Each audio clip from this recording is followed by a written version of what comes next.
So guys, today we're going to be taking a deeper look into the weapon tiers system coming with the Edge of Fate expansion. Within the live stream we got this past Tuesday, we can use the information we know about some of the weapon tiers in order to paint a picture as to what is different about each of the 5 tiers, as well as what your current weapon's weapon tier will be once the Edge of Fate launches. So let's first go over the weapon tiers that we currently know about, those being Tier 5 and Tier 3. For Tier 5, which is the highest weapon tier currently, with the preview via the showcase, we can see that these tier of weapons will have quite literally everything on the weapon either masterworked or enhanced, including magazine and barrel perks, origin trait, and every possible stat. Alongside this, these tier of weapons will also get a unique shader, similar to the shiny weapons currently available within the Rite of the Nine events, and similar events like Into the Light. And they also get unique kill effects similar to the mod that we got during the 30th anniversary, which gives you a unique kill effect on getting a headshot. And we can also speculate that these weapons will also come with 2 additional perks in the 4th and 5th perk column, allowing for the possibility to get multiple god rolls on the same weapon. Now, when we look at a tier 3 weapon, we can see a major difference.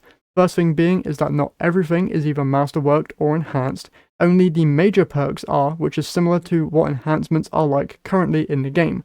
Another thing to notice is that these weapon tiers can only get 1 additional perk in the 4th and 5th perk slot, and also anything below tier 5 won't get the unique shader or kill effect. So now that we have those tiers out of the way, let's speculate on what the other tiers could look like, those being tiers 1, 2 and 4. Let's start with tier 4. I think the easiest thing to speculate on here is that this tier of weapons will get 3 perks in the 4th and 5th perk column, similarly to tier 5 weapons, but I think that the major difference here will be that tier 4 weapons will act basically the same as our current weapons, so they won't get the ability to have everything be enhanced or masterworked, but will still get the benefit of additional perks. This seems like a good midway point between tier 3 and tier 5 in my opinion.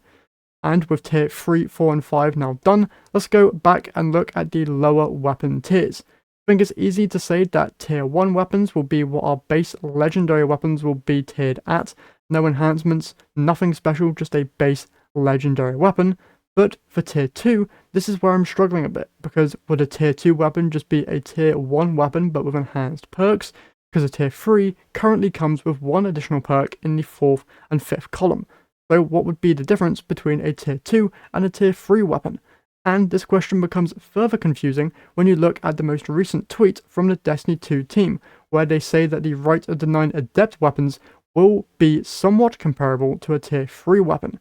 And the only unique thing that Adept weapons have compared to a normal weapon is the Adept mods, which currently aren't all that interesting and isn't something I would say should differentiate a weapon between the tiers, especially when some of the non-adept weapons from the Rite of the Nine are dropping with additional perks, and some adepts aren't. For me, additional perks is an easy way to make those higher tier weapons feel way more unique, but also actually worth farming for, since you would be more likely to get your desired god roll and potentially get multiple god rolls on a single weapon. Another thing Bungie then goes on to confirm is that future rewards will have new and alternate bonuses to earn. Now, whilst they didn't go into any detail on what those new and alternate bonuses are, it feels like this update will be exclusive to new weapons, and this has me worried for the weapons that I'm currently using, especially if these newer weapons don't feel as good compared to my older weapons, but more importantly, don't fit into my builds in the same way as my current weapons do. Fingers crossed this system isn't going to be a soft sunsetting of some of my favourite weapons, and the good thing is that we don't have to wait long before we get some answers, as Bungie has confirmed that they will give us a more in-depth look at these weapon tiers in June. So hopefully this gives you a better idea at least how weapon tiers could work, and I hope that with this video I was able to explain at least how I think weapon tiers could end up working. And hopefully now you can look at some of your current weapons and begin to see how they might fit into these different tiers. But that's all I have in terms of official news and my own speculation on this new weapon tiers system.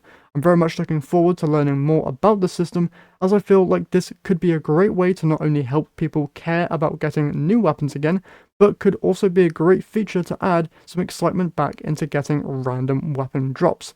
Either way, these are just my thoughts and I'd love to know what you guys have to say, so be sure to leave any thoughts you may have in the comments down below. And whilst you're there, if you could subscribe to the channel, I'd very much appreciate it, as I'm trying to hit 2k subs before the Edge of Fate launches, and any support there would be amazing.